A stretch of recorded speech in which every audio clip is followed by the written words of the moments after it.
Hi everyone, it's Mrs. V and we are back in the lab, and today we're going to be looking at electrolysis of aqueous solutions. We're going to look at three aspects today. The first one we're going to look at is the nature of electrodes. Second, we're going to look at the concentration of the electrolyte. And thirdly, we're going to look at how much current we're putting through the solution.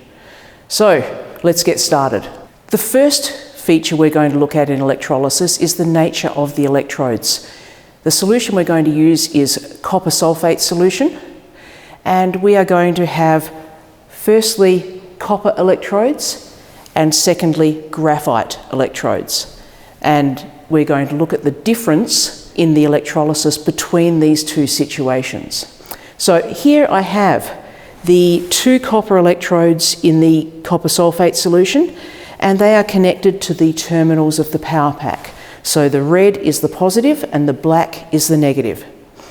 We have the same situation over here. I'm going to turn these on and we're going to observe what happens.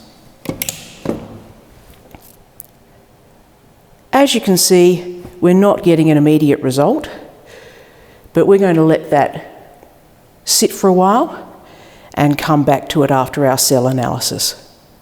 What we can see over here, if we zoom in, we can see some bubbles already occurring at the positive electrode with the graphite and not occurring with the copper electrode. We'll leave that going for a while and then we'll make some long-term observations.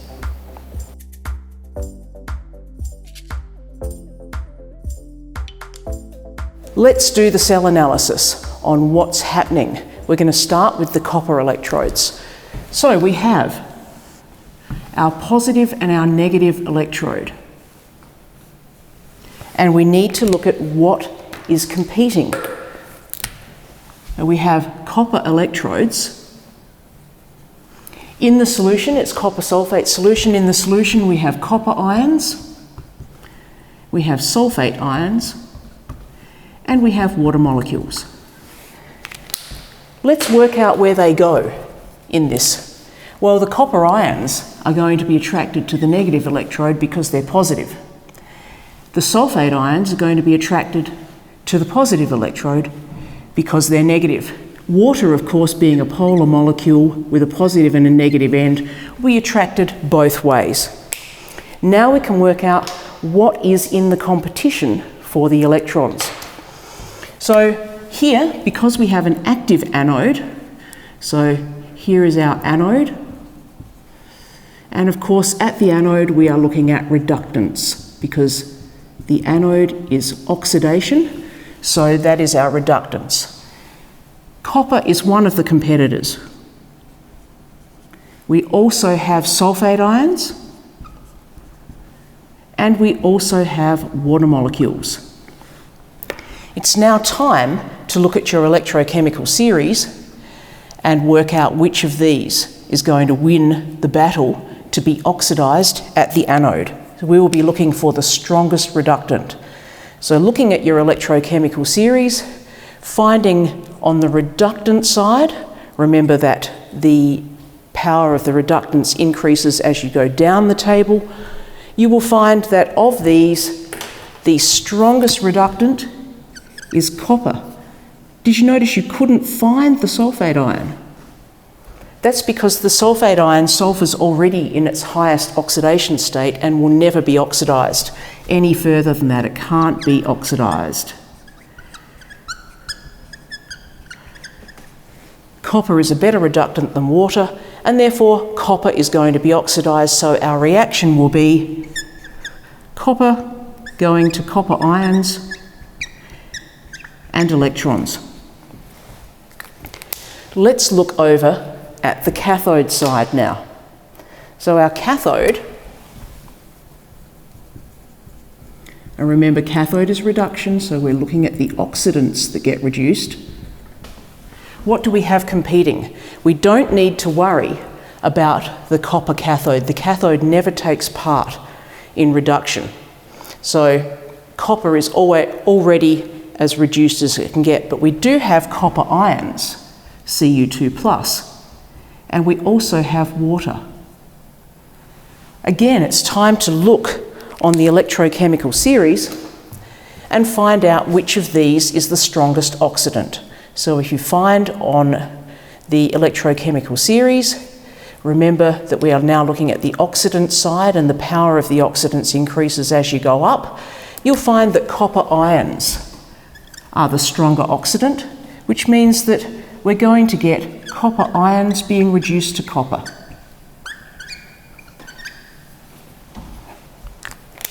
So what will we observe here? What we should see is that this is our solid copper, and our anode is going to reduce in mass. It will corrode. Mass will reduce. Over at the cathode, we will see the copper ions coming out of the solution to make solid copper. So we should see copper plated on the cathode. Or we could say the cathode will increase in mass.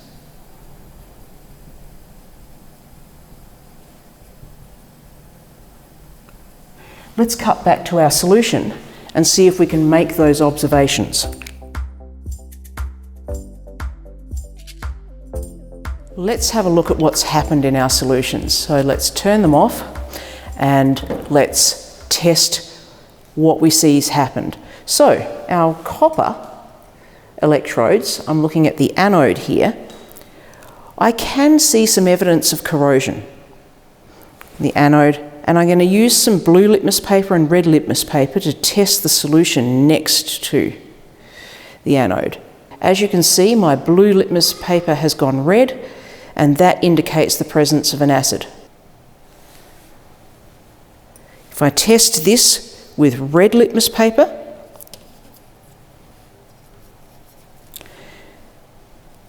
as you can see, the red litmus paper did not change colour.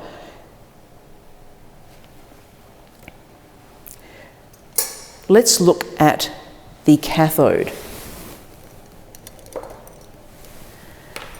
Already on the cathode I can see a beautiful copper plating, lovely pink fresh copper. Let's do the litmus test. My blue litmus paper has gone a little bit red. That's curious. Let's try the red litmus paper. The red litmus paper has not changed, so we can assume that the electrolyte solution in that beaker is an acid. Time to look at what happens with the graphite electrodes. So again, we are going to do our cell analysis. We have a positive and a negative electrode, and we have the same things in the electrolyte. We have copper ions, sulfate ions, and water molecules. This time, however, we don't have any competition from the electrodes themselves. Graphite is inert, it doesn't take part in reactions. Let's have a look at what happens. Where do they go? Copper ions, positive, over to the negative electrode. Sulfate ions, negative, over to the positive electrode. Water molecules, positive and a negative end, go both ways. Time to look at what happens at the anode. What do we have competing? We have sulfate ions versus water molecules. Remember, this is the anode, so we are looking at reductance. Let's have a look at our electrochemical series.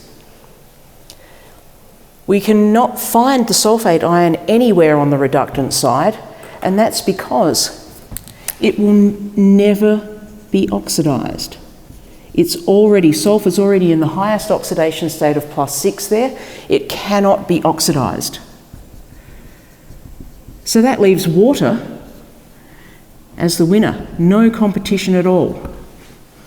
Let's have a look at the equation that will be occurring. At the anode, it's oxidation. So we have water being oxidised to oxygen. We're going to need 2 waters, 4 H pluses, and 4 E minus.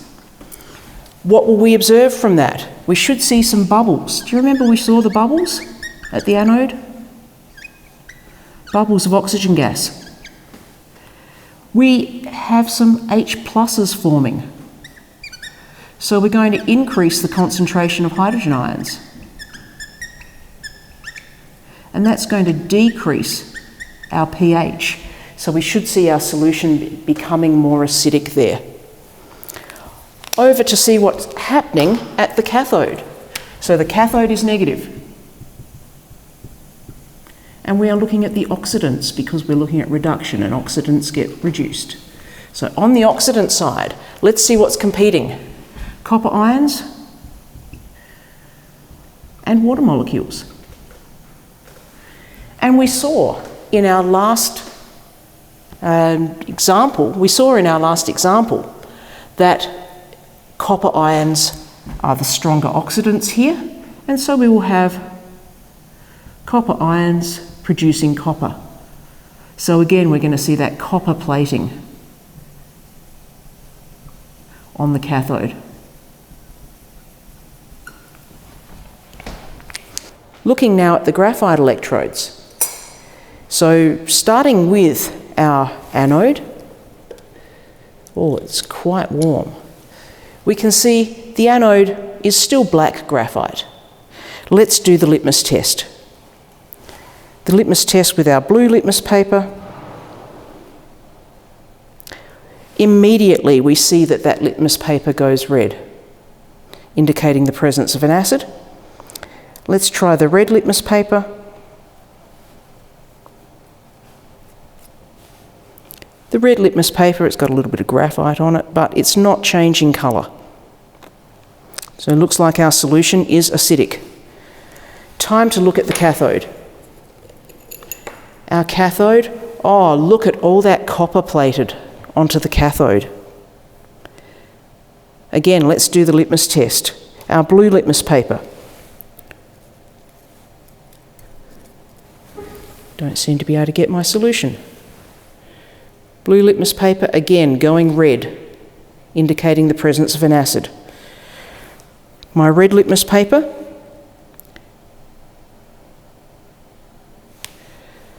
staying red, not really changing. So we can see that the solution in that beaker is also an acidic solution. Now it's time to look at the effect of electrolyte concentration on an electrolysis. For this electrolysis, we've chosen to use sodium chloride solution. That's just common salt. It's just salty water. Here we have a dilute solution of salty water, and here we have a saturated solution, so very, very concentrated. And we are going to look at the difference in the electrolysis when we're using concentrated versus dilute. Let's turn the power packs on and see what happens. Okay, it might take a little bit of a while, but what we're going to observe is suddenly there's a chlorine smell in the air, and it's coming from our saturated solution. I'm going to waft the solutions towards my nose. No chlorine, very strong chlorine. What else can we observe? I cannot observe any bubbling. Let's try a little bit more with the power pack. Can we observe any bubbles? I can see some bubbles coming from the cathode in the dilute, and a lot of bubbles coming from the cathode in the concentrated. The chlorine smell's becoming fairly unbearable now over at the concentrated one, so I'm going to turn the power pack off, and we're going to use our litmus paper to test the solutions. Starting with the anode solution, we're going to use our blue litmus paper.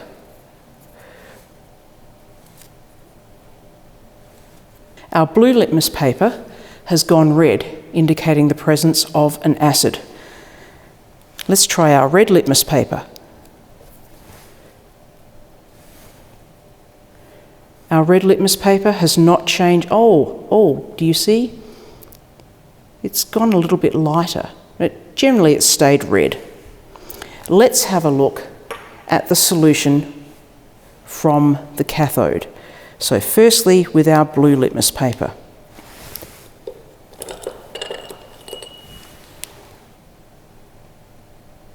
This time our blue litmus paper has stayed blue.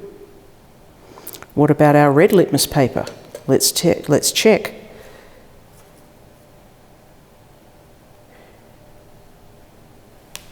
Our red litmus paper has gone blue, indicating the presence of a base.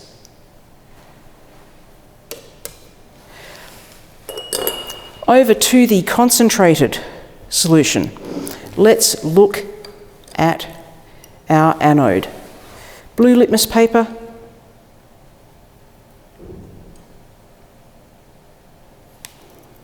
Not changing colour.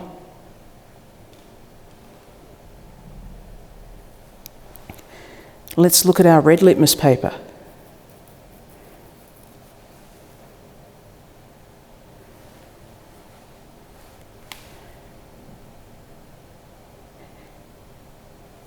Our red litmus paper, not really changing colour there either. Let's have a look at our cathode now.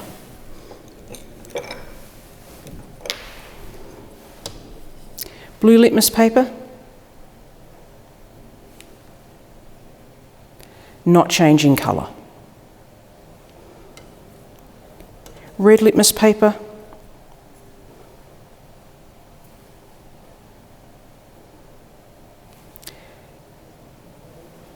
I'm going to find some solution. Red litmus paper is turning blue, indicating the presence of a base. I'm going to set those solutions to run for a long time now, and we'll check back after they've been running for a long time. Let's do that litmus paper again now that this solution's been running for quite some time. I'm just going to do one. I'm going to do the anode, and we're going to test it with some litmus paper.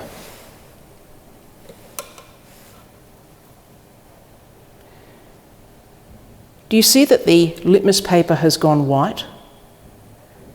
The litmus paper has gone white. That indicates the presence of chlorine, because the chlorine has actually bleached the litmus paper. Rather than, do you remember before? We didn't have enough chlorine to bleach it and we got a colour change. Now we've produced enough chlorine that it bleaches the litmus paper. The same thing will occur if I use the red litmus paper. You can see the colour is bleaching right out of that, and that's an indicator of chlorine being produced. Cell analysis time. Sodium chloride this time. What's in our solution? Sodium ions, chloride ions, and water molecules. When we turn on the current and we have the charges on the electrodes, where do they go? The sodium is positive, it's going to go to the cathode. The chloride is negative, it's going to go to the anode. The water is going to go both ways. Inert electrodes, no competition from the electrodes this time, only the ions and the water molecules. Let's analyse. At the anode, we have chloride ions versus water molecules. Look them up on the Electrochemical Series. What do we know? We have chloride ions and water molecules. Let's find them. Anode, reductants getting oxidised. We'll find that water is the winner here. However, we notice that water and chloride are quite close on the Electrochemical Series. Water, however, does win, so we should see water being oxidised to oxygen gas, hydrogen ions, and electrons. Remember our blue litmus went red?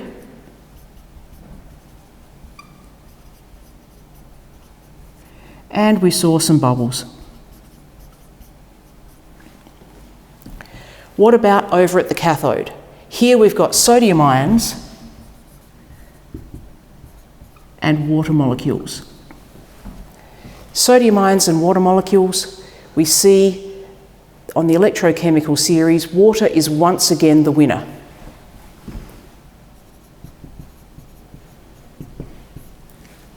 Our water is going to produce hydroxide ions and hydrogen gas. This is going to lead to our red litmus going blue.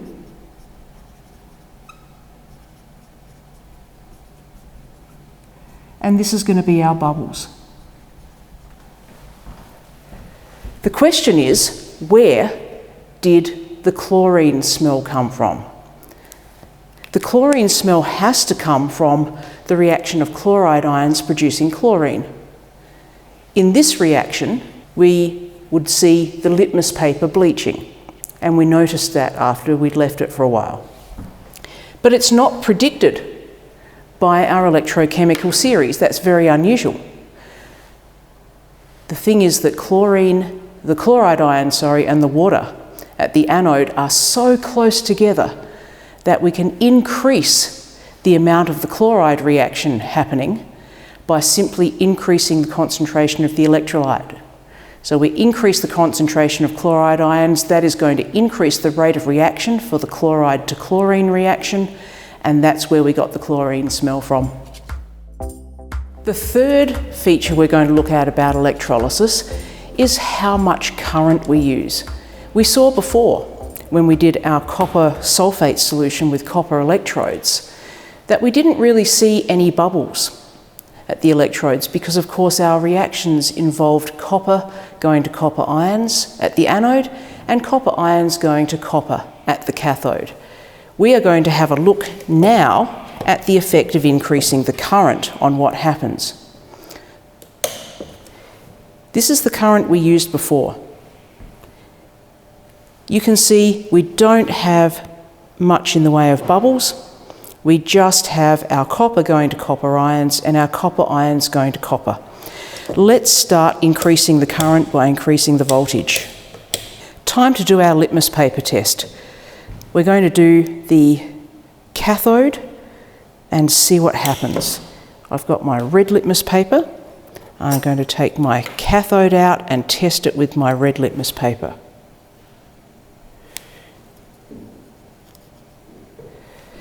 Can you see the red litmus paper going a little bit blue? It's not a huge effect, but you can see a blue colour coming on the litmus paper. We didn't see that before. Let's test our anode.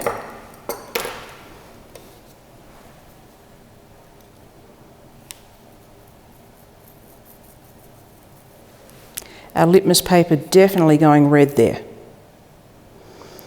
indicating the presence of an acid. So now we're indicating the presence of a base at the cathode and an acid at the anode.